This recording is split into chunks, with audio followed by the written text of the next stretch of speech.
ভাই বোনেন নকল এবং যারা আপনারা এই ভিডিওটা দেখরা প্লিজ আপনারা যে সময় বারে যাইবা একটু কেয়ারফুল থাকবা, সতর্কভাবে যাইবা।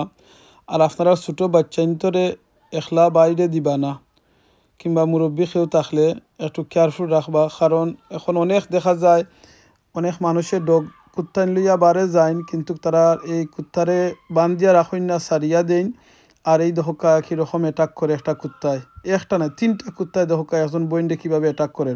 কুত্তার মালিক লগে আসেন, এর বাদেও মালিকে এই কুকুরে কিন্তু কন্ট্রোল করতে পাররা না। আল্লাহ যেন আমরা সকলকে হেফাজতে রাখুন, সেফ রাখুন। আর প্লিজ প্লিজ আমি লোকাল যে অথরিটি আসুন, কাউন্সিল আসুন, আপনার কাছে আমার রিকোয়েস্ট থাকবো, প্লিজ আপনারা এই জিনিসটা একটু খেয়াল করে দেখবা।